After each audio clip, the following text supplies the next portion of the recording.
The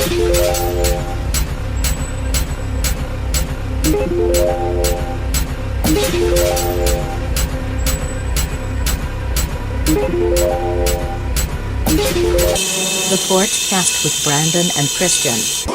Brandon and Christian.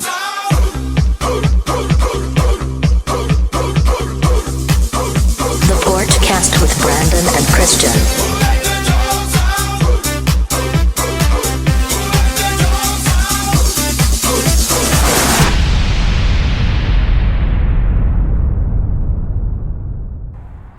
Welcome back to the Porchcast. It's a podcast. It's on the porch.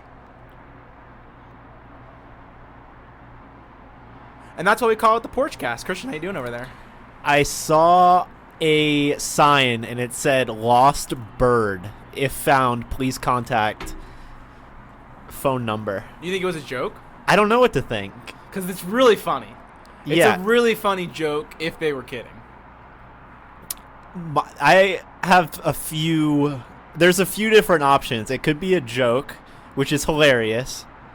It could be genuine. Right. They're like, I need to find this thing, which, if that's the case, I don't think they're going to find it. It's going to be a really hard thing to find, unless it's a flightless bird, in which case, Like how a did you penguin? lose that? It wasn't Yeah. a penguin. Yeah, but I mean, there's probably, or I don't know.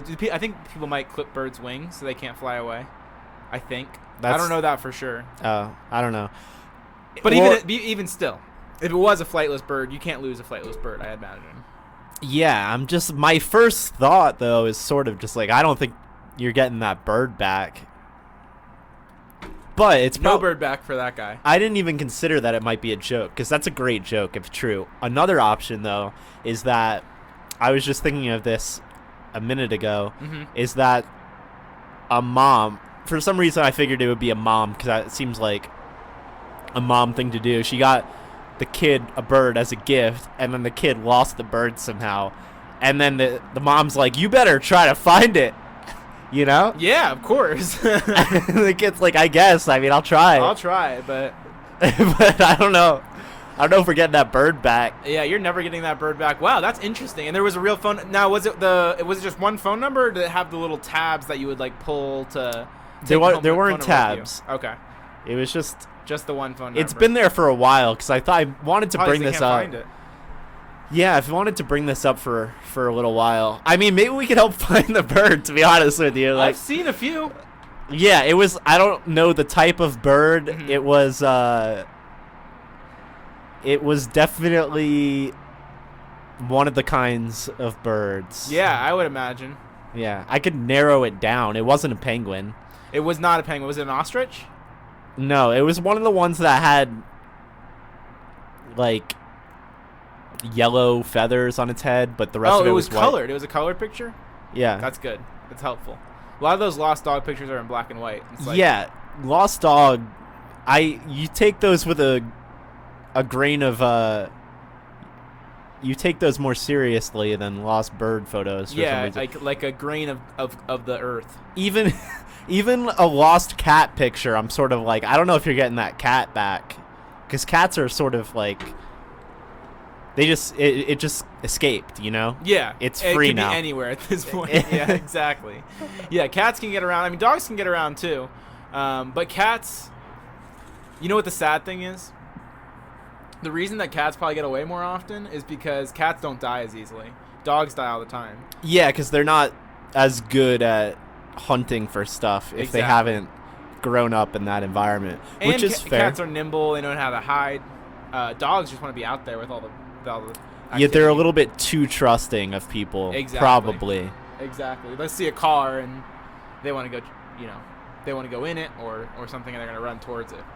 There's a lot of options, but with the bird, it's sort of like, I mean, That it thing, could, yeah. it could go anywhere, really. It really could go anywhere. I mean, within this climate, probably, but still, I mean, that thing could have. It flies. It flies. Like, that's such an efficient mode of travel that it could have gone so far so fast. Mm-hmm. So, Yeah, I'm glad you brought that up. Well, I wanted to take a quick second to not. So this is not a sponsor of ours. I want to be clear that this company doesn't sponsor us, but I do want to give them a shout out, if you will. Is New Belgium. It's a brewery up in Fort Collins. They have the accumulation, dude. I've been drinking this since college. What is it? It's the best. It's a white IPA. Still good. Can I try it? So good. Absolutely. Yeah, here, have a taste. Have a taste. Tell me what you think. Live and in person. This is the testimonial that New Belgium needed. He's sipping it now. The sip is in. And the pick is in. That is good. It's got that IPA hop that you expect, but before the bitterness, there's a winterness. A winter that hits you. And I don't know how they do it. and you feel that Christmas, you feel Santa, the reindeer. Absolutely. All of that. It's really, really strange, but they did manage to capture it somehow. So, again, they do not sponsor us. I want to make that clear, but I did want to give them a shout-out. But let's take a second to talk about the companies that do sponsor us. Christian, you want to talk about the NRA? The NRA? What's to say, really? That's the copy they gave us. That's what they told us to say. Just doing the Lord's work. Doing the Lord's work, literally. And thank you to Tiki Torches. Without you, our divine light couldn't burn with the strength and passion that it continues to today. So, thank you to Tiki Torches. Right? I mean, to put it simply. Yep. Okay, so I want to talk about. I want to start off the show with something heavy, and heavy's not maybe the right word for it, but I want to get right into the nitty gritty, and I want to talk about freedom of speech. Really? Yeah. So. This week, let's see, on October 30th, so just a 1 week ago, Twitter CEO Jack Dorsey came out. Did you hear about this? What, that they banned political ads on Twitter? That they banned political ads. And I want to talk about this because there's two sides to the story, apparently, because Facebook gets involved, of course. So I want to read what Jack had to say. We've made the decision to stop all political advertising on Twitter globally. We believe political message reach should be earned, not bought. Why? A few reasons. A political message earns reach when people decide to follow an account or retweet. Paying for reach removes that decision, forcing highly optimized and targeted political messages on people. We believe this decision should not be compromised by money. While internet advertising is incredibly powerful and very effective for commercial advertisers, the power brings significant risk to politics, where it can be used to influence votes and to affect the life of millions. He goes on kind of about different things and kind of what their state of mind is when they're making this decision. For instance, it's not credible for us to say we're working hard to stop people from gaming our system to spread misleading info, but if someone pays up to target and force people to see their political ads, well, they can say whatever they want. He goes on, and this is the part I really wanted to talk about. A final note, this isn't about free expression. This is about paying for reach, and paying to increase the reach of political speech has significant ramifications that today's democratic infrastructure may not be prepared to handle.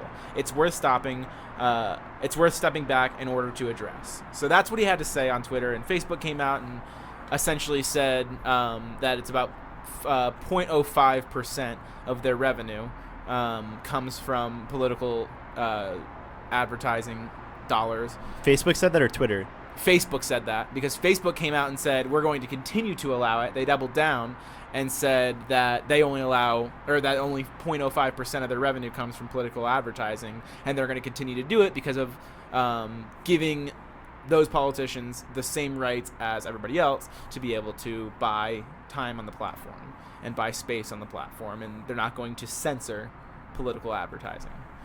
Was their spin on it. And again, Jack Dorsey has a spin on it too. So I was wondering kind of where you land on the two sides. I am in agreement with Twitter. From what they said, I think it's a step in the right direction. I understand that if somebody can still go around that system and pay for reach in certain ways, where they could pay for either bot farms, or I don't know how you would phrase it exactly, yep. But you can pay for people to retweet your posts in some capacities. I'm not 100% sure, but I'm pretty sure that's the case. But with that said, I still think it's a step in the right direction, and they're probably doing that anyways. Yeah, and after watching Alexandria Ocasio-Cortez's her questioning Mark Zuckerberg, I think that exposed a lot of the danger of the influence that politicians could have over what people think. Especially, just one example is if you are pay for an advertisement to say that the election is on a day that it's not actually on in order to trick certain demographics. Has that happened? It could theoretically happen. I don't know if it has. And I mean the propaganda machine of Russian fake news as it existed in 2016 is we're going to be seeing more and more of that come about. And if somebody sees something that is in line with what they already think, even if it's untrue, they're going to be more likely to believe it. And I think that type of thing is really dangerous, and we saw that a lot in 2016. Like, even last episode, you told me about the Seth Rich conspiracy, which is widely regarded as a valid conspiracy or something to be looked into by the right wing. And not just that, but a lot of other instances like that, where, I mean, I'm no Hillary Clinton supporter, but you have to agree that the anti-Hillary propaganda machine was so powerful, so massive, and there's just so much stuff that is put about her specifically that is just not true at all. She has some very powerful buzzwords, more powerful buzzwords than I've ever seen in my life. Emails, Benghazi, those just, exactly what I'm talking about. And neither of them actually meant anything. That's what the Democrats will tell you. The Republicans will tell you the complete opposite, that it was the biggest travesty. I don't really know what happened, and where somewhere in the middle that they landed. But those two words defined the media against her in her run for the presidency. Those two words, especially emails. Yeah, so just to come back to the original point, I like what Twitter did, and it's not like they're doing that just because it's the right thing to do. They obviously have some agenda toward it, especially because it came out right after Facebook, after Mark Zuckerberg looked so bad when he was questioned about the same subject. Yep. And he looked awful. I mean, every time that guy is interviewed, he comes out looking terrible, don't you think? It's too bad too, because he can't put anybody else up there, so it has to be him. But he's not good at it. Awful public speaker, incredibly awkward, probably on the spectrum, I think. Have you ever seen Jack Dorsey interact? No. I'm not. So I would actually highly recommend, off to everybody on here. Again, don't listen to other podcasts, obviously, but if you do, Jack Dorsey was on Joe Rogan, and he did a really, really good podcast. It was outstanding. It was him and one of his top gals, one of the top people in the company that was with him, and they were talking a lot about everything Twitter. It was really interesting, and suspensions and bans from Twitter that they've given specifically, and the justification for those. Alex Jones is banned from Twitter, so they talked about that. I would be interested to hear that, but it is interesting because the people that are Mark Zuckerberg, Jack Dorsey, these people are going to have their own agenda, and they can't deny that Facebook and Twitter are massive platforms for influencing the minds of so many people. Yeah, absolutely. And how they handle that, and who's to say what's right or wrong. I mean, I think personally that banning political ads is a good idea because they're always so loaded, and if someone's trying to get you to either vilify or believe something about a particular candidate, it's really not, that hard to do, And this isn't necessarily a partisan issue, because I don't know for sure about Jack Dorsey, but I don't think he's the biggest Elizabeth Warren fan. And I know for a fact Bill Gates is not a big Elizabeth Warren fan, despite being probably more liberal people, because they still see the impact that her plan would have on large corporations. So there's still a corporation mind behind that Jack Dorsey. So I genuinely think this is what he thinks is the right thing to do, which I don't always agree with Well, why would the billionaire class be in support of people such as Elizabeth Warren or Bernie Sanders wanting to tax the crap out of them? The real reason is they have to. I hate to say it. This sounds horrible, but they kind of have to back somebody. Like, or at least stay out of it. But Bill Gates came out, kind of more forward against Elizabeth Warren. And if you come out forward against somebody, you have to have who's instead, because otherwise everybody's going to assume you're instead as Trump. And it's not a good idea for companies to support Trump right now. Trump's fine. He might win the election, but it doesn't make a lot of sense to outwardly support him. He's definitely a more silent support. Yeah. Have you been following the primary at all, or not too much? I've been following a little bit, yeah.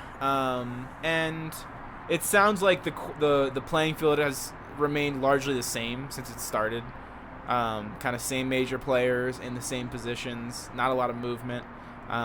But it'll be interesting to see once it whittles down to just a few folks who I think we can all kind of extrapolate who those few folks will be. I think that's when we'll really start to get a gauge for who the people like. I think it's hard right now. Yeah, it's tough, especially with the political cycle being so long. Yeah. We're a year out to the election, and at least to the extent that I'm tuned into it, it's already so crazy. I don't even watch the news. This is all just internet. Yep. Which is, I mean, its own bigger. thing. Yeah, it's its own thing. And watching CNN or Fox News is it seems so archaic, I feel like. Yeah, I can't imagine watching. Yeah, no, absolutely. And there's probably good content. I would say I think Tucker Carlson is good content for what it is and who it's for. I think Anderson Cooper is good content for what it is and who it's for. Maybe an interesting critique or conjecture, if you will, that I've heard of mainstream media personalities such as Anderson Cooper or Tucker Carlson is if they particularly were to be given a YouTube channel with no following built in, because that's what CNN or Fox News provides, is a massive structure that's already built in. How would people such as them do on their own? And it's just a good question, because who's to say? It's a great question for two reasons. One, how would they do on their own, just genuinely? But two, what would their ideas be?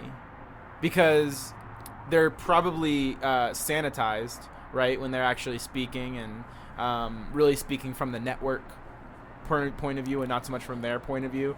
Maybe Tucker Carlson gets a little bit more. I don't know. They both probably get a decent amount of slack.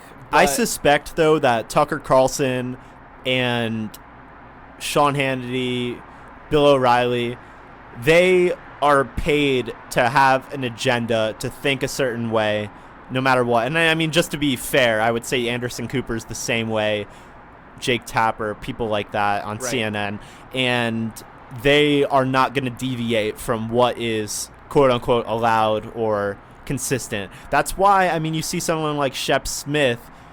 I remember seeing him even 6 years ago, probably the first time I saw him on Fox News. And I'm like, holy crap, how is this guy able to say this stuff on Fox News? And I mean, look where that got him. Right.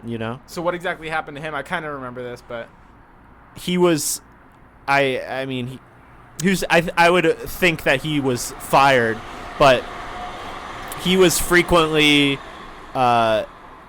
making segments that are not consistent with the right wing and Trump rhetoric and agenda. Things that you may even see on CNN or even independent media, just saying what this person said is untrue. It's not what happened, which is a big no-no, obviously, if that goes against the network's agenda. So that came to an end very recently. So then it makes me think, and we talked a little bit about this, but it makes me think about people like Seth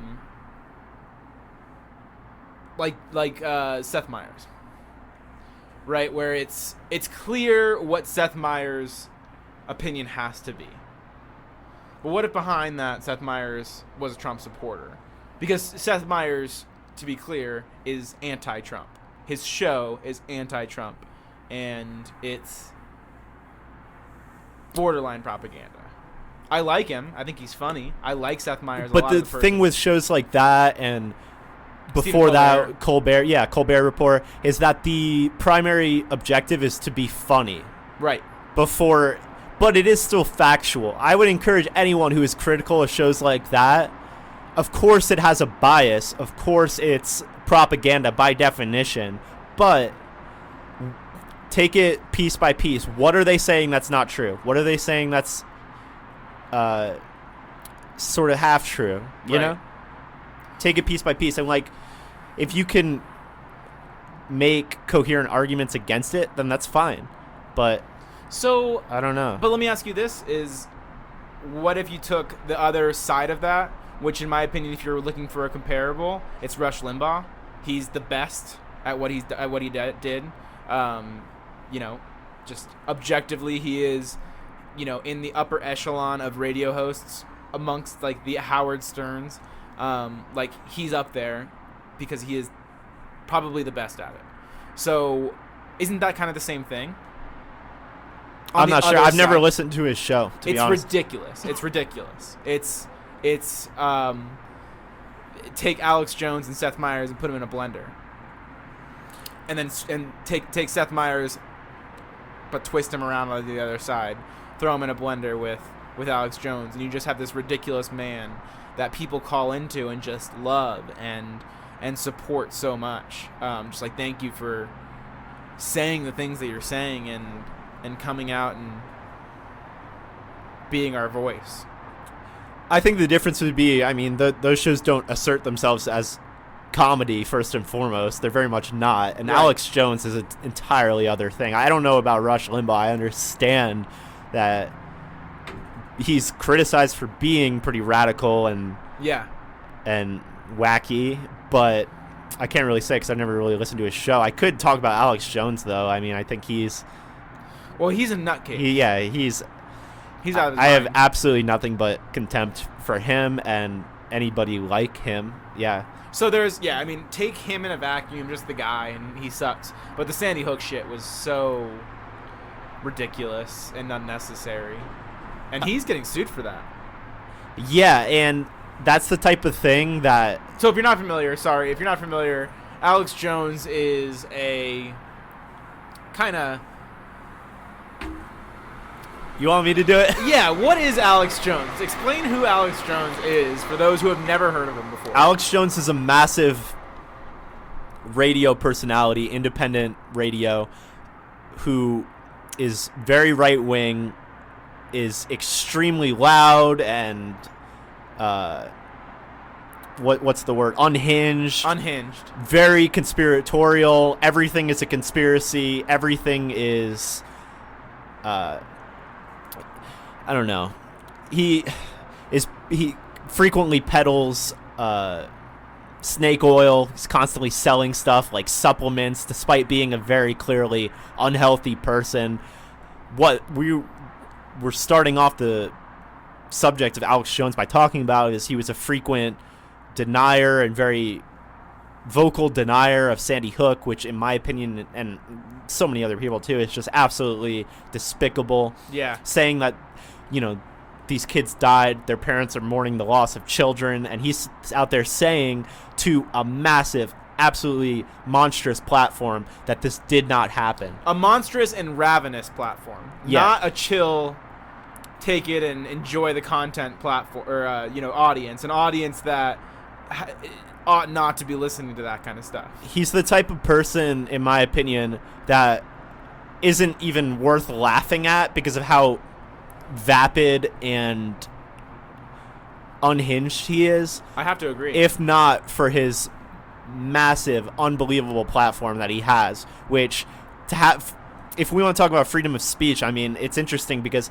I'm a huge freedom of speech advocate, but it's sort of a dilemma where for him to have his Twitter taken away, for him to be deplatformed, I mean, it's hard for me to see a problem with that because he is just so spectacularly dangerous in his thinking and what he says. Him, and I would put like Milo Yiannopoulos in that category as well. Yeah, I agree. It's just so insanely, just above all else, just annoying to listen to. I think so. To have them deplatformed, I think is almost sort of funny because that's all they want. Is they're provocateurs mainly. Alex Jones is constantly just looking for attention. What can I say is the most shocking thing to say, the most offensive thing to say. Yeah. Same with Milo. And for them to get deplatformed, I think is the most appropriate. Which is interesting you mentioned Milo, because I believe Milo is also banned from Twitter and also gets brought up in the podcast with Jack Dorsey. Milo made another. He was in the news cycle recently. I don't know if you heard about this. Kind of not the mainstream news cycle, but he exposed an audio recording of white nationalist Richard Spencer. Yeah, I'm familiar. Who asserts himself, and we talked about Richard Spencer on this one time before, but oh man, I really don't like that guy. Oh, that's right. Yeah. What's up, boy? Richard Spencer, who asserts himself as the dapper and well-spoken and reasonable white nationalist, but there was an audio recording of him going full American History X, just screaming his head off. I heard about that. Yeah, screaming his head off, saying all this racist crap, and it's like it's the opposite of what he portrays himself as in the media and in interviews, but it's what people like myself and many other people can see who he really is deep down. It's so obvious, but to see that exposed it's so typical, but it's sort of funny at the same time. No, 100% agree with that. Jeez, it's crazy people we have in this world, right? Yeah, they're out there. They're out there for sure. It's a lot of politics, though. A lot of politics. Let's bounce off for a second. You want to do a BuzzFeed quiz? Okay. Yeah. I picked. So I went way different with the vibe of the BuzzFeed quiz today. Is that okay? Yeah. And we're gonna be working on this one together, actually. So the BuzzFeed quiz today, and honestly, I think that the listeners will enjoy taking this one themselves. So we'll try to give a little bit of a pause on our answers, but try to answer quick. But it's if you get a 7 out of 10 on this random trivia quiz, you're probably the smartest amongst your friends. So it's just gonna be 10 just general knowledge questions. I like these because with the Nickelodeon one, I felt like I could really flex on my Nickelodeon. So I'll tell you what, I saw the question and I kind of glanced through it and saw there was just different topics. I don't know any of the questions. I need the actual question. So I need the topic, but I don't know. Is this like Who Wants to Be a Millionaire? It kind of is. I love that. I'm Regis Philbin. I saw one on YouTube the other day where this guy got it wrong. He got the first question wrong. Could you imagine? Oh, dude. It was probably so easy, too.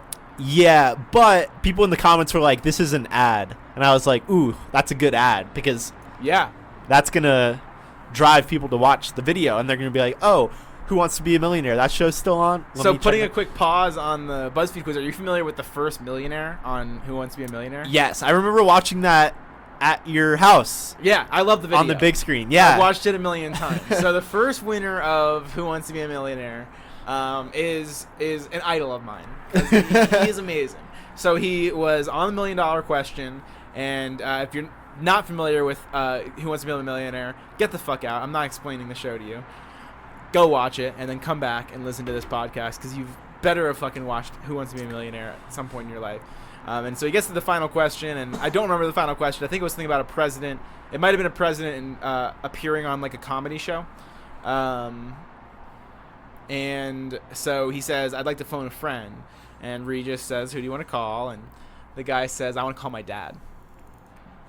So Regis calls his dad. His dad picks up. His dad answers. He's like, hey. And he's like, hey, I just wanted to call. I don't actually need help, but I'm on the $1 million question, and I'm going to win $1 million. And it's so badass, dude, because it's just a pure flex. He was the first millionaire in history. He knew the answer. He was 100% sure. He knew he won $1 million as soon as he saw it, and he called it. I mean, what can you say about it? You love to see it. You love to see it, dude. Guy seems cool as fuck. Probably blew it out on cocaine and hookers, and went out the way that he would have dreamed. So, that's what we would do. How many countries make up the United Kingdom? Make up the United Kingdom? It's England, Scotland, Wales, is England, Scotland, Ireland, Wales and That's 4. is that it? I think that's 4. I think it's 4. Oh, I was you thinking- don't know? I don't know for sure. I think it's England, Scotland, Wales, and Northern Ireland. Yeah, I'll go with 4. I'm going to go with 4 too. All right. That's correct. Nice. We get to know each one. What city is the Notre Dame Cathedral located? Paris, Lyon, Marseille, or Bordeaux? It's Paris, right? Because I was in the news recently because it burnt down, right? You might be right. Let's see. That's correct. That's I only knew that because of outdated quiz because Yeah. it doesn't mention that. And it is fully there, and it is located, not in Charlie and the Chocolate Factory. What's Charlie's last name? I have no idea. Luckett, Puckett, Tuckett, Bucket, or Fuck it? No, just the first 4. Luckett, Puckett, Tuckett, or Bucket? I'm going to say Puckett. Luckett sounds right because he needs good luck to get the ticket. It would be relevant. It was Bucket. Bucket? That was the last. That's the last thing I ever would have guessed.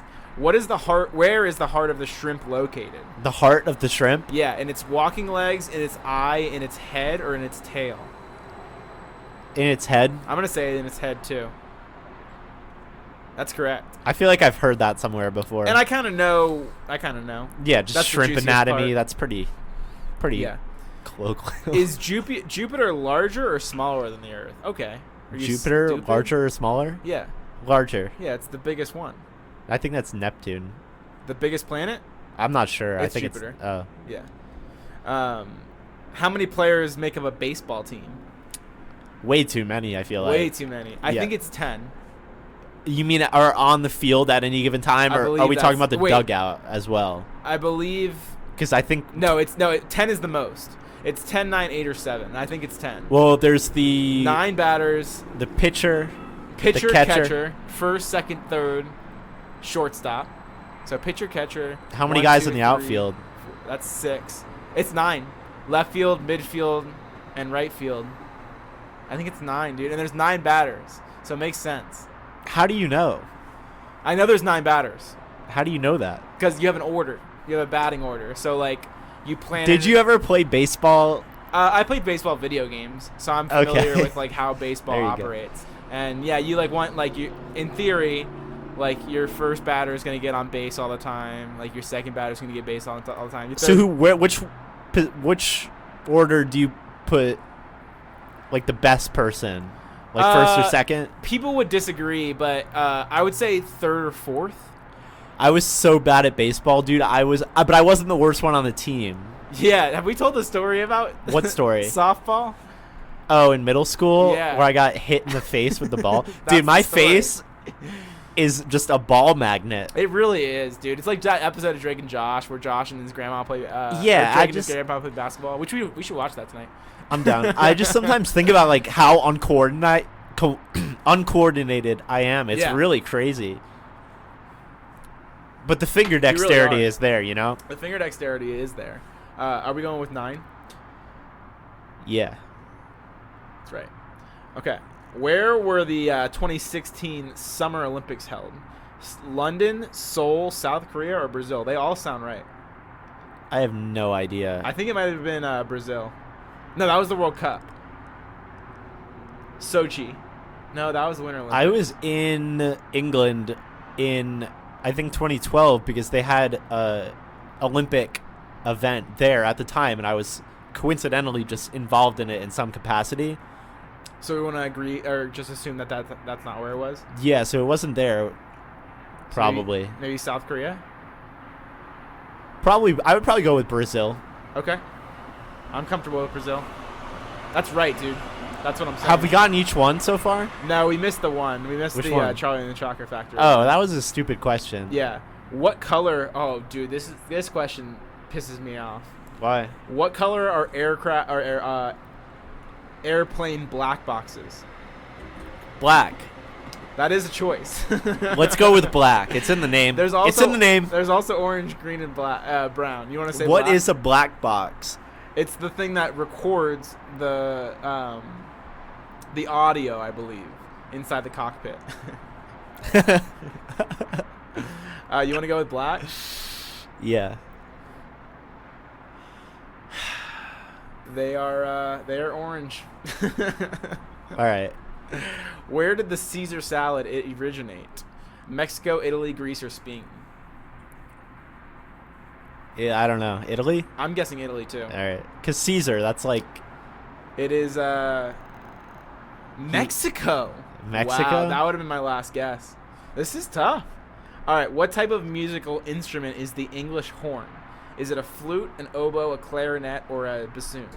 English horn? Yeah. I don't know. Dude, I would be so bad at trivia because it's like, how am I supposed to know? So that? I know it because of the picture. Oh. If you look at the picture, you'd have to like kind of glance around. I don't want to mess up the I'm not audio. going to look at the picture. It's an oboe. It's got to be. Yeah, it's an oboe. Nice. So that gets us 7 out of 10. We are in a league above the rest. A true brainiac, if you will. How That's do you a feel? C. That's not good. That's a C, but remember, the title of the quiz was if you get a 7 out of 10 on this quiz, you're probably smarter than all of your friends. But they probably have an interest in making people think that they're smarter than they actually are. So they make it so that 7 questions are pretty doable and 3 questions are really hard.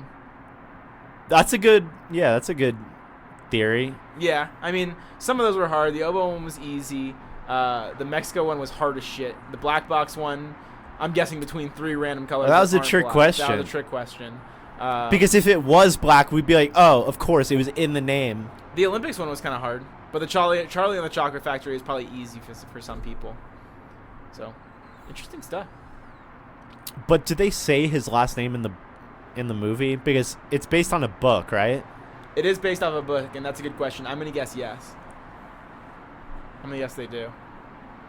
Oh. Yeah. That movie's not that good. It's okay. Did you ever watch the Johnny Depp one? Yeah, I think I saw that in theaters. Really? Was Yeah. it any good? You sounded so excited. I was. It's all right. I mean, I was pretty young when that one came out too, to be honest. Yeah. I feel like that came out probably like 2005 or something. Do you remember the SpongeBob SquarePants movie? Yeah, Do you remember seeing that in theaters? I do. That was That's great. probably the hardest I've ever laughed. Really? When the Goofy Goober song comes on at the end of... Spoiler alert. Dude, that was such a triumphant moment. Way out of left field. Way out of left field. You're just like, oh my god, when you thought things couldn't get any better, dude, they did a rock and roll number. They did. And the original creator of the show, Steven Hillenburg, Yeah. that was his grand finale. That was the last thing he did. Was the SpongeBob SquarePants movie. He kind of signed up and said, okay, this is the last thing I'm I gonna think do. that he worked in an advisory capacity for a little bit in a couple of the later seasons. I wonder to what extent they utilized him. Yes, and apparently they came out recently with a concept of a prequel, and What would that be? it was like before SpongeBob and Patrick met, and I'm not sure who came out, but it was someone that was closely involved in SpongeBob, especially at least in the early years, and said that Steven Hillenburg is rolling in his grave right now. This is I remember that. exactly specifically what he I remember would that. never allow, and now they're only doing it because he's dead. So are they actually doing that? Are I they think so. actually Executing that? I think so, and I mean, in That sucks. fairness, he did sell the show, He did? yeah, to Nickelodeon or whoever. Yeah, that still sucks, though. But I mean, that is his legacy, and I mean, what do you think? I think so. I always am gonna say that nothing should be created postmorteously. Postmortem? Postmortem. Postmorteously might be a word. Everybody knew what I meant. Nothing should be done like that. There's a book series, The Girl with the Dragon Tattoo, and they did that. So the creator died, and there's just some random guy now just like making sequels to the book series, which is weird. I refuse to read them. I think in general you should. I mean, the creator of the show should do it. I understand. I mean, but with SpongeBob it's tough because he has not worked on it for like 4 years. But to bring a new concept out is tough. But I mean, you think about Star Wars. George Lucas isn't working on the movies. As it should be. But Star Wars is a concept of a universe with limitless possibilities. SpongeBob might be too. Maybe, but my 2 cents is I agree that if he sold the rights to the show, then they could do whatever they want with it. They can. But ethically speaking, I don't know if it's right to do something that you know is against the interests of the person that made it in the first place. Yeah, so that's true. And so many people, I mean, ourselves included, have such a huge appreciation. It's such a massive staple of internet and just culture among people our age, SpongeBob.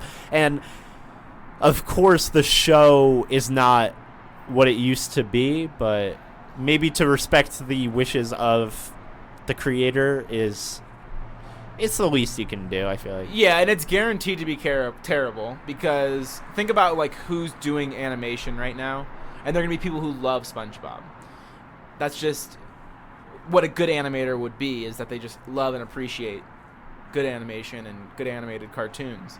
So you're not going to find good people, because no good animator is going to do it. I mean, for the right price, I'm sure somebody can get convinced, but they're not going to do it with heart. They're not going to do it with heart. I don't think animation is the factor. Granted, I preferred the... No, sorry, original. I shouldn't have said animation. I mean should the have writers? said just the creative team in general.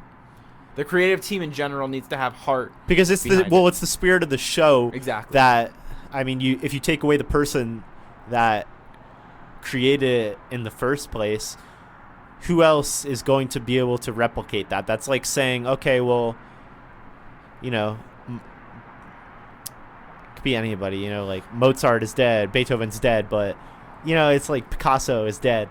But who's going to pick up where they left off? It just doesn't make any sense. But but SpongeBob's more than the writing, because I think of a line that it's just a simple line. Who you call him Pinhead? It's a simple line. It means nothing. He's just saying who you call him Pinhead. It's a normal response, but he looks so funny. He looks like Pinhead. Yeah. It's so funny because of how well animated it was. And maybe it was the writer's idea. Yeah, but it's the timing of it. It's everything. It's everything. It's the whole creative team. It's Patrick's voice, which I'm assuming at this point, if you're Tom Kenny or the guy who does Patrick, and they ask you to voice some lines, you're just going to do it. Well, they still work on the show. Yes. So Tom Kenny's a very distinguished voice actor. He works everywhere. Yeah, he's done a ton of stuff, He's not done just a ton of SpongeBob. stuff. So Yeah, he's on Rick and Morty a bunch. I'm not as much familiar if anybody else is. oh, stuff, dude, but- we got Rick and Morty coming this Sunday. Isn't that? Is that this Sunday? I know. Oh, dude, we got. That's huge. So when we get back, we're gonna take a quick break. First, we're gonna intro. We're gonna talk on air about what we're gonna make for dinner to celebrate Rick and Morty's premiere. So we're gonna talk on air about it. So start thinking about it while we take this break here. And then once we do that, we're gonna introduce a new type of segment to the Porchcast. There's going to be a challenge coming. So we're all propped up out here. We got all our props. We're ready to go. We got a few challenges to work through, and we will see how it goes. So this is the Porchcast. Stick with us. We'll be right back.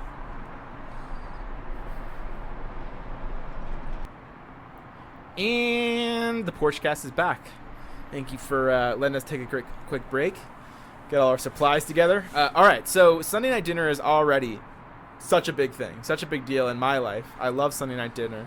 And now it's Sunday night dinner and Rick and Morty. You're sure? Whenever there's an event, It's the 9th? I don't know the number, but I know the it's 10th? Sunday. It is this Sunday. Okay. So we got it tonight. So whenever there's an event, when Game of Thrones was on, we did it up, and it looks like for the next several weeks we're going to be doing it up again.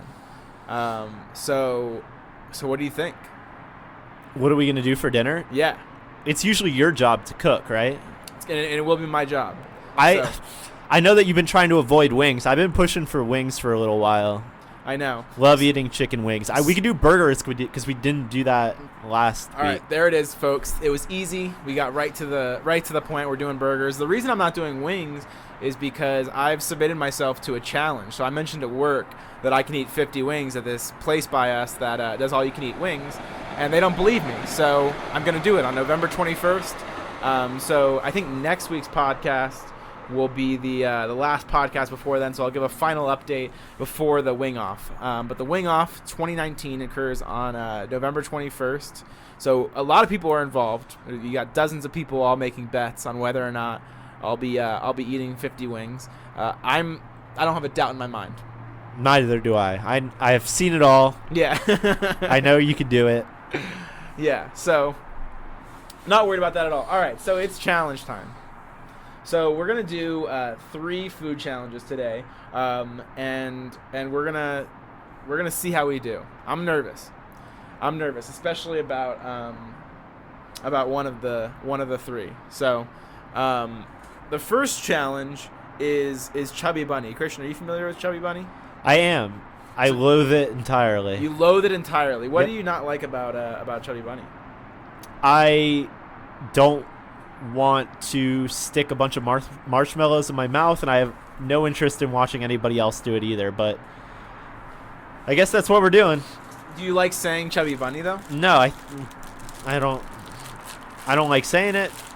Do you not like marshmallows? Not really. All right, take a big old handful of marshmallows Okay. and put this chalky, just dusty substance.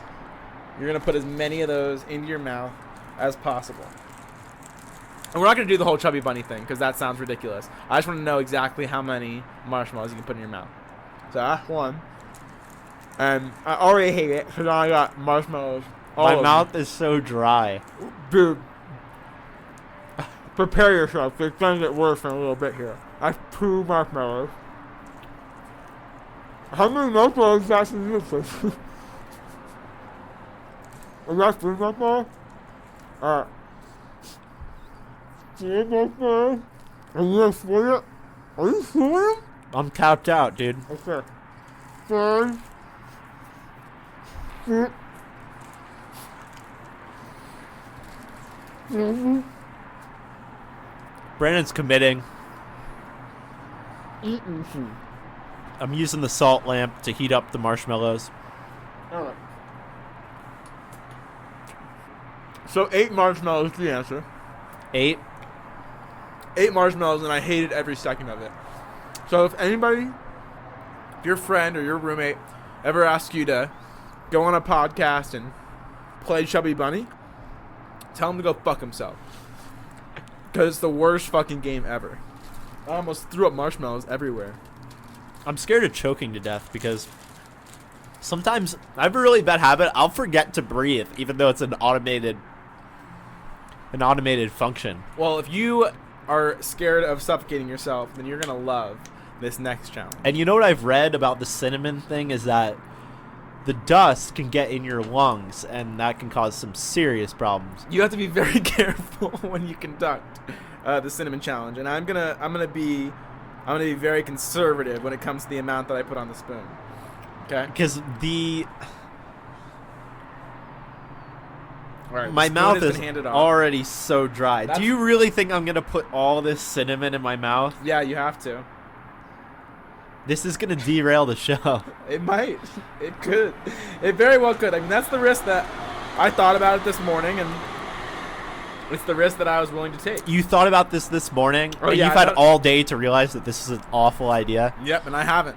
So the next challenge on the list is the cinnamon challenge. So basic idea of this is to take a spoonful of cinnamon and swallow it whole.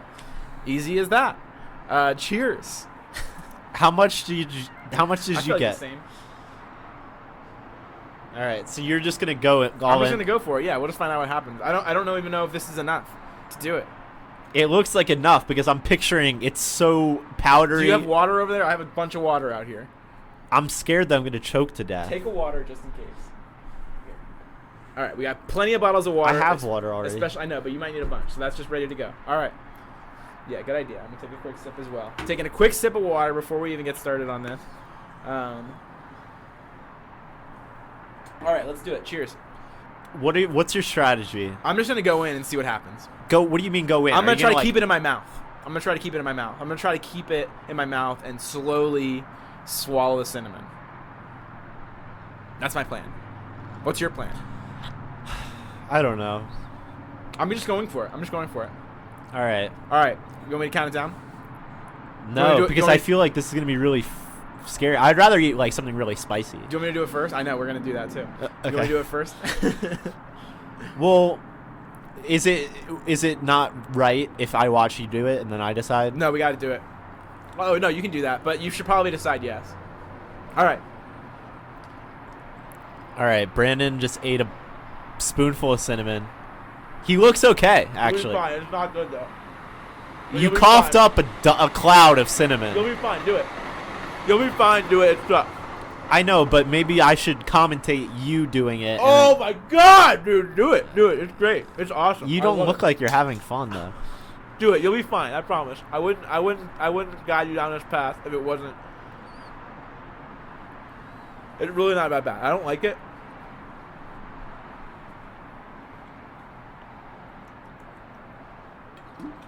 I don't like it, but I don't think we did enough. That's fine. I know now what it's like if you were to really do a bunch. And I don't like it. Ugh. What do you think?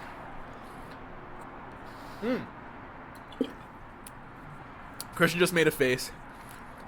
He's getting his water. Yeah, he got to that point. And it gets to the point where it just gets a little just dry and shitty in your mouth. Oh my god. Wow, that was crazy. You want this water bottle? There's a bunch of water in here. Right? Dude, it's insane for a second. It gets crazy. Spit it out, dude.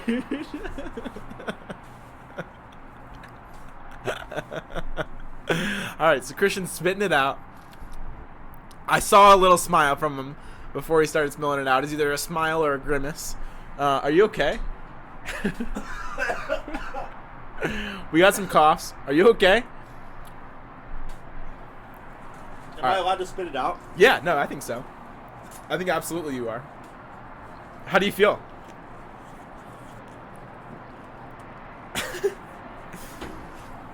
For as much as I didn't want to do it, it wasn't as bad as I thought it would be. And if I really wanted to commit to trying to eat the cinnamon, which dude, I didn't want to commit to the Chubby Bunny thing. Even the cracker thing is going to be a challenge. The cracker one I think is going to be the toughest but most pleasant one. I think it's going to be hard. I think we're just going to have a hard time doing it. So, the cracker challenge, if you're not familiar, so we just did the Chubby Bunny challenge where you stick as many marshmallows in your mouth as you can. We did the cinnamon challenge where you put a spoonful of cinnamon, and ours was probably ambitious. What do you mean? To call it a spoonful. I think it could be worse, which blows my fucking mind. I'm glad. I enjoy cinnamon. I enjoy cinnamon, not Yeah. fucking a spoonful of it. Well, yeah, in normal quantities. Yeah, in normal quantities, a little bit of sprinkle, maybe a cinnamon broom can be okay. Okay, so the final challenge is really tough, and so it's eating 60 or 6. That would be really tough. You're just trying to like dry my mouth out. I know for you should some definitely reason. drink some water for this, but it's 6 saltines in 60 seconds. What's the significance of 6? It's I got impossible. 4, Okay, here's 2 more. and one of them is not Here's 3 more. a complete cracker. You? All right, and I have 1, 2, 3. There's 4, no 5. way. I don't think I can eat one saltine in 60 seconds. No, dude, just okay. So I know that I know, but what I want you to focus on, Christian, while you're doing this, is the salt. Don't focus on the een. Focus on the salt. That's the best part. Okay, I'm gonna pull up a timer just to make sure we can keep track of how much time we have. What's your strategy on this one? So I've heard of 2 strategies. I've heard of drinking or of eating all 6 at once, putting all 6 in your mouth, and just giving yourself. That's a lot because saltines are way thicker than I imagine. They're very thick. They are sick. Yeah, no, absolutely. So that's option 1. What do you think? I think if I tried to do one at a time, I don't think I would get through one in 60 seconds. So I might do. I just don't know what to do. I'm gonna do all 6. You're gonna do 6 at once? Yeah, I think so, because I read online that the human mouth can fit 6 saltines, but it gets a little bit dry. So I don't know. This is probably gonna be the hardest one for us to talk during. So I just want that to be clear. That we'll be going through it. So anyways, 60 seconds on the clock, and I'm gonna spit it out pretty much when we're out of time. So All right. 3, 2, 1, go. This is possible. This is possible.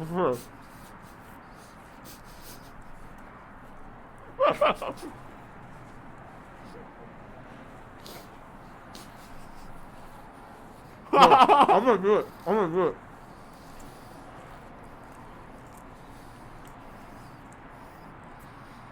How are you doing? You eating too? They're not bad, like flavor-wise. Yeah, they're good.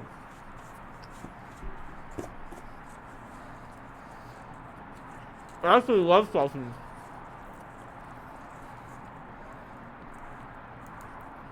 $20, so it is impossible. We have 20 seconds left. Yeah. 10.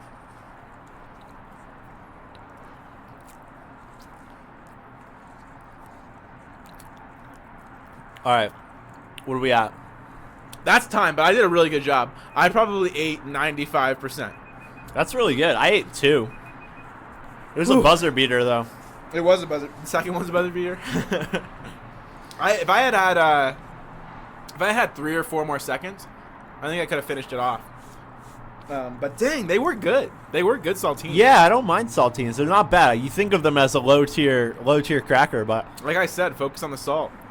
And that is the nice thing about this challenge. Now we have a shit ton of saltines. So we have that going for us. I'm actually gonna have one more for our next segment, which is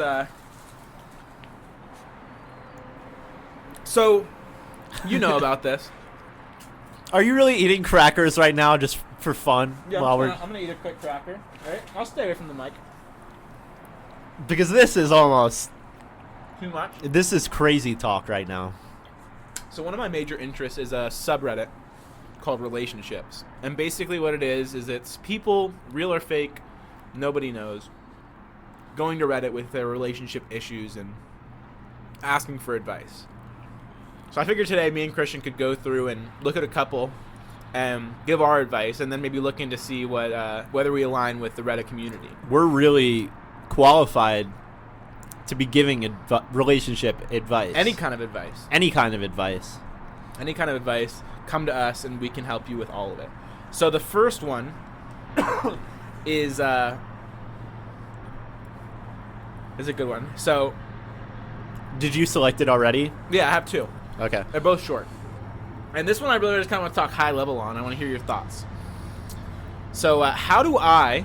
So to give a quick background on how these work, you give your age and your gender. That's like a major part of it. So if you're familiar with ASL, A/A/L, that's kind of what this is.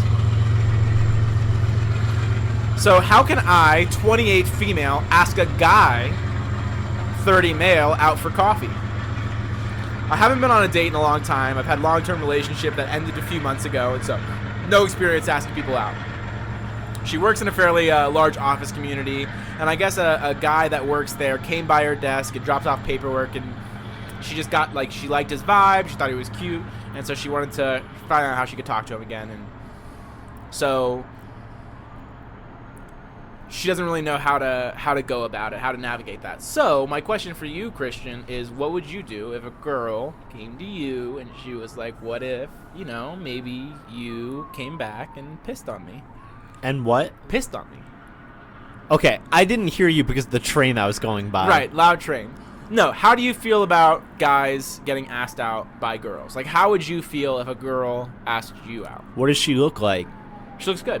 That's the most important thing. That's Okay. the difference between feeling good about it and feeling pretty uncomfortable about it. You're not and wrong. I feel the same way. It's probably the same for girls, right? Absolutely. No, if a guy comes up to you and because I actually saw a video where this girl went around to different guys and she was hot, she looked good, and she would drop off notes and she would say, this is for you, and they would say, okay, and they would look at it and the note would say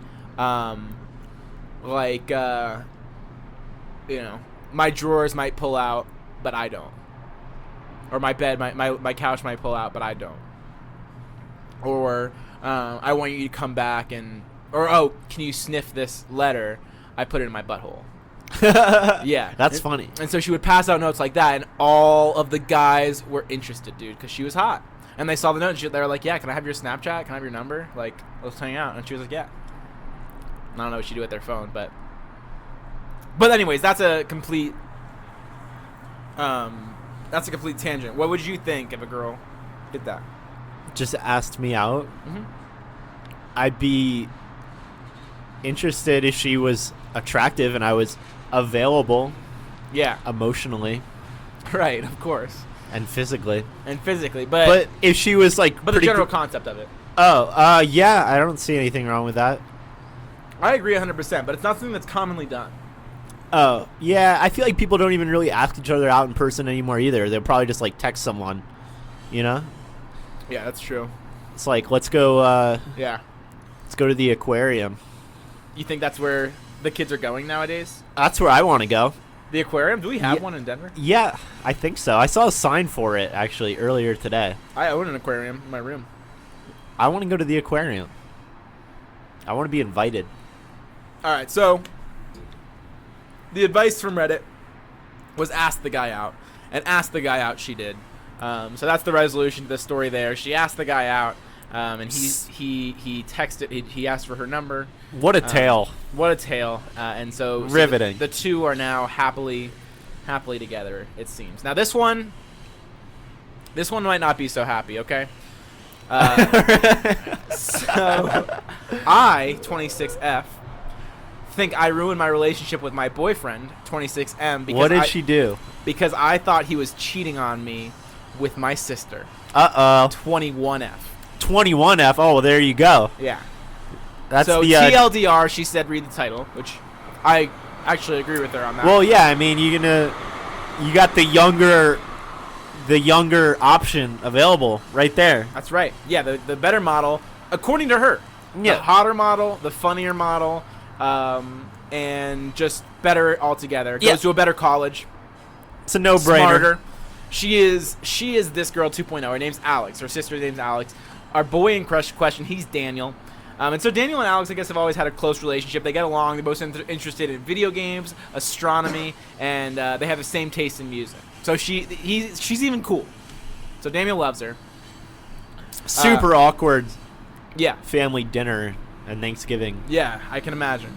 So he's texting. Daniel's texting Alex, our protagonist's little sister, and is smiling and giggling at his phone. And Alex sends a couple pictures. She sees a couple pictures pop up. Oh my god. So Alex sends Daniel a couple pictures, and our protagonist says, I'm fed up. Give me your phone. Let me see it. Goes, freaks out, looks at the phone, and Alex had sent pictures of where Daniel should propose to our protagonist. And the reason they were texting is because they were planning out the proposal. Oh, so there's nothing going on? There was nothing amiss, nothing awry. Daniel was just a loving boyfriend. And our protagonist jumped the gun and freaked out and started a big old fight. I feel like you kind of just got to trust what the other person is doing, you know? You kind of do. And if you're suspicious of them, You don't freak out. Yeah, maybe just say like, hey, I am a little bit suspicious Yeah. for these reasons. I don't even think it gets that. I think you prod first. It's like, I'm glad that you and my sister get along, and you see, like, you know, how he reacts. Maybe he's like, yeah, she's fucking a smoke show too. How'd she get the genes, right, baby? Yeah. Yeah, if he does that, then you can be concerned, but you got to do some prodding.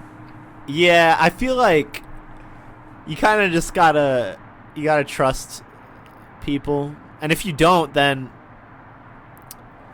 that's kind of sad, you know? Yeah, no, I agree with you 100%. Because it's like you can't control what other people are doing, You can't at all. so you gotta just kind of let it go. I agree. What do you think that the comments are going to say? I don't care what the comments say, Okay. you know? I mean, they're all going to say break up with him. He's a Is that scumbag. the thing to do? That's the meme. Girl, you are ruining it right now. Go back to him. Stuff like that. Okay. Yeah, just your general, go back. Why would you leave? Go back. Just chill out. Figure it out. So that's our first segment of diving into some relationships. We give terrible advice, but we do give I think some we give good great advice. commentary. And I thought you gave good advice. I don't Yeah. really have good advice. So you gotta chill out. That's the You gotta advice chill out. over for everything in Yeah. general. You gotta just take it down a notch. Take it down just a notch. You know? Agreed. All right, you want to pass the baton? Are we doing copy pasta? I think it's copy time. Okay. This is the copy pasta portion, and I selected this a couple of weeks ago, and then we forgot to do it. Yeah. So- Yeah, and then we had creepypastas last week. So now we're doing it again, and it's also sort of ties in because we did talk about Who Wants to Be a Millionaire, but this is not Who Wants to Be a Millionaire. This is Family Feud. Okay. Copy pasta. All right. Here I'm we ready go. to go. Steve Harvey, quote, "We asked 100 people, what is the male reproductive organ?" Contestant. Stop laughing, dude. This isn't funny. This is serious. The contestant says, "The penis." Steve Harvey, "Oh, what? Huh?" Audience erupts into laughter. Steve Harvey grabs onto podium to support himself. Laughter gets even louder. Steve Harvey, "Oh, Lordy." One man goes into cardiac arrest, and many others begin vomiting profusely from laughing too hard.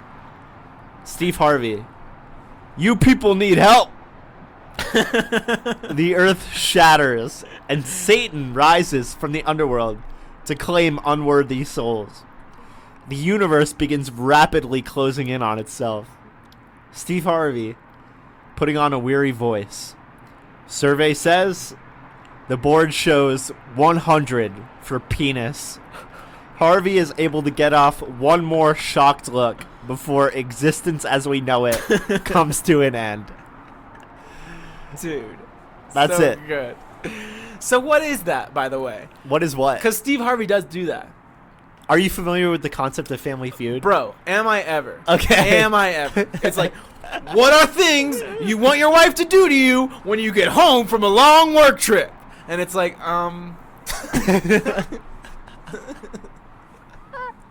But he's always incredulous about yeah. the totally valid responses. Dude, and don't get me wrong, I don't think I've ever watched like a full episode of Family Feud, but I think I've seen a couple of Family Feud clips, so I get It's a real thing. yeah. It exists. What's the biggest thing your wife can fit in her mouth? It's like, what kind of question is that? Survey says 104 penis. So yeah, to take that to the next level, the universe would close in on itself and dissolve as what would be pretty obviously followed by that question is revealed by the survey. Yeah, no, it always is. It always is. And he always throws up his hands as if he's given up on the He show. can't believe it. He's in disbelief. He's in disbelief. Time after time. He's stuck. It's like he's stuck in a loop almost. No. And maybe to be freed from that loop, it had to be 100% penis. 100% for the penis. 100% for the penis, and you can take it to the bank. Yeah. Game over. Is what I say. Take that shit to the bank. Well, But I wanted to segue that into like game shows in general. Like, what do you think Family Feud ranks? Because I think that's like really crappy. There's so many good game shows from back in the day. oh my God. Fear Factor is the best one. Who Wants to Be a Millionaire is probably pretty close up there, Who though. Wants to Be a Millionaire is way up there. I actually think Family Feud's okay. Really? I think Family Feud is just absolute garbage, normie trash. But it gets interesting because then I used to watch a lot of game shows. I used to watch. I know. the game shows. I We watched used to them watch with you. Yeah. The You watched game them show. 'cause I There was a did. game show channel. There was a dude. game show network, GSN, Game Show Network. So Lingo is really good. Lingo was Dog really Eat good. Dog. You remember that one? Dog Eat Dog was great. Whammy was great. Whammy. Oh my God. Yeah. And I know the deal. I've seen them all. There was another show. I don't remember what it was called. But you know, there was a lot of shows at the time that you would have, a host and a panel of people, and the panel of people would answer questions, and the host would go and talk to them. But there was one host who would be so creepy. Oh, I know what you're talking about. Where he's like a Dude, pedophile. He was like a pedophile, dude. He had his long, skinny mic, just like the pen-sized mic that he would hold up to his mouth and whisper sweet nothings into girls' ears. It was scary, man. It was the real deal. He was a real deal rapist, I think. But forget about him. We're talking about Steve Harvey. So who do you think? I mean, okay. So I think it would be hard to quantify game shows, but I think it would be easier to quantify the best game show host. Joe Rogan, probably Regis Philbin. Joe Rogan, Regis Philbin. I have a controversial one. Howie Mandel, Deal or No Deal. So good. Awful concept for a show, but somehow it caught on It big caught time. on, and it's tight. It's. I don't think it's a good show. Like You just pick numbers. Just pick numbers. Yeah. And then the next week they pick And different hope for the numbers best. in a different order. But the people will get so into it. They're like, and there was so much magical thinking involved where they're like, my aunt yeah. passed away. She had number 14. Yeah. And I was like, I gotta go with 14. And there's no logic to it at And all. then you'll get to moments which statistically impossible, but they figured a way out to do it anyways. You know, they have $1 and $1 million. What do you do? Bank gives you offer like $475,000, right? You take the sure thing, dude. Take the obviously, $475,000. and then you forget about it. You say, "Don't even open it. I don't want to know. I Yeah. want to go home and buy yeah. 30 frozen pizzas because I'm cashing out, dude." I'm cashing out 100%. So that's one of my controversial opinions. Another controversial opinion, not even controversial, he's the GOAT, Alex Trebek. So good. Yeah, I never really watched that show either. He's good. Yeah, he's good at his job. Yeah. Of course, everyone knows that. Everyone knows that. Whoever the Wheel of Fortune guy is good. Dude, let's make a deal. And then you get to, what was that other show called? I don't know. Let's Make a Deal is a good one. All right, I'm starving to death. Yeah, no, you're starving to death. We've talked about game shows. We've done it all. This has been the Porchcast. We'll see you guys next week.